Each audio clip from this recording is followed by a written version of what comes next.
Explication du Notre Père par saint Thomas d'Aquin. Pardonne-nous nos péchés, suite. Or cette espérance se fortifie en nous quand nous disons « Notre Père, remettez-nous nos dettes ». Des hérétiques qu'on nomme novatiens ont voulu enlever cette espérance du pardon divin. Ils déclarèrent « Si vous commettez un seul péché après le baptême, vous n'obtiendrez jamais miséricorde ». Une telle assertion est fausse. Si la parole du Christ est vraie, je t'ai remis, dit-il, toute ta peine parce que tu m'avais supplié. Matthieu chapitre 18, verset 32. Donc, quel que soit le jour où vous implorez miséricorde, vous pourrez l'obtenir si vous y joignez ne repentir de vos péchés. Ainsi donc, la considération du contenu de cette 5e demande de l'oraison dominicale, remettez-nous nos dettes, fait naître en nous la crainte et l'espérance. Elle nous montre que tous les pécheurs contrits qui avouent leurs fautes obtiennent miséricorde, et elle nous fait conclure que cette demande avait sa place obligée dans le Notre Père. Quand cette demande « remettez-nous nos dettes » est-elle exaucée? Pour répondre à cette question, il faut avoir présent à l'esprit les deux éléments contenus en tout péché, à savoir la faute ou l'offense faite à Dieu et le châtiment mérité par la faute. Or la faute est remise par la contrition si la contrition est accompagnée du propos de se confesser et de satisfaire. J'ai dit, déclare le psalmiste, « Je confesserai contre moi-même mon injustice au Seigneur, et vous, vous avez pardonné l'impiété de mon péché. » Psaume 31, verset 5. Si donc, comme nous venons de le dire, la contrition des péchés avec le propos de les confesser suffit à en obtenir la remise, le pécheur ne doit pas désespérer. Mais peut-être quelqu'un objectera-t-il, puisque le péché est remis par la contrition, à quoi sert le prêtre? À cette question, il faut répondre.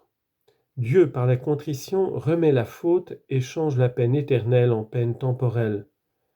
Le pécheur contrit reste donc soumis à une peine temporelle. C'est pourquoi s'il mourait sans s'être confessé, non parce qu'il aurait méprisé la confession, mais parce que la mort l'aurait surpris avant qu'il eût pu se confesser, il irait au purgatoire y souffrir. Et d'après saint Augustin, y souffrirait extrêmement. Mais si vous vous confessez, vous vous soumettez au pouvoir des clés, et en vertu de ce pouvoir, le prêtre vous absout de la peine temporelle due à vos fautes, car le Christ a dit aux apôtres, « Recevez le Saint-Esprit, les péchés seront remis à ceux à qui vous les remettez, ils seront retenus à ceux à qui vous les retiendrez. » Jean chapitre 20, versets 22 et 23. C'est pourquoi, si quelqu'un se confesse une seule fois, il lui est remis une partie de la peine de ses péchés, et il en est de même s'il se confesse à nouveau. Et s'il se confesse un nombre de fois suffisant, il pourra obtenir la remise entière de sa peine. Les successeurs des apôtres trouvèrent un autre moyen de remettre la peine temporelle, à savoir le bienfait des indulgences. Pour celui qui vit dans la charité, les indulgences possèdent la valeur que le pape a sans aucun doute le pouvoir de leur donner. Beaucoup de saints firent un très grand nombre de bonnes œuvres sans pécher, du moins mortellement. Ils firent ces œuvres pour l'utilité de l'Église. De même, les mérites du Christ et de la Bienheureuse Vierge sont réunis comme en un trésor. Le souverain pontife et ceux à qui il en a donné le soin peuvent dispenser ces mérites là où il y a nécessité. Ainsi donc, les péchés sont remis quant à la faute par la contrition et quant à la peine par la confession et par les indulgences. À la question « Que devons-nous accomplir pour que le Seigneur exauce cette demande, remettez-nous nos dettes ?»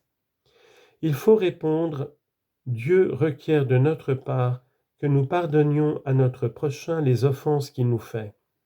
C'est pourquoi il nous demande de dire comme nous nous remettons leurs dettes à nos débiteurs. Si nous agissions autrement, Dieu ne nous pardonnerait pas. Il est dit de même dans l'Ecclésiastique. Pardonne au prochain son injustice, et lors à ta prière tes péchés seront remis. L'homme conserve de la colère contre un autre homme, et il demande à Dieu sa guérison. Il n'a pas pitié de son semblable, et il supplie pour ses propres fautes. Lui qui n'est que chair garde rancune. Qui donc lui obtiendra le pardon de ses péchés? Chapitre 28, versets 2 à 5 de l'Ecclésiastique. Pardonnez donc, dit Jésus. Chapitre 6 de Luc, verset 37. Et il vous sera pardonné. C'est pourquoi dans cette 5e demande du Notre Père, le Seigneur pose cette seule condition, pardonner à autrui. Si nous ne la réalisons pas, à nous non plus, il ne nous sera pas pardonné.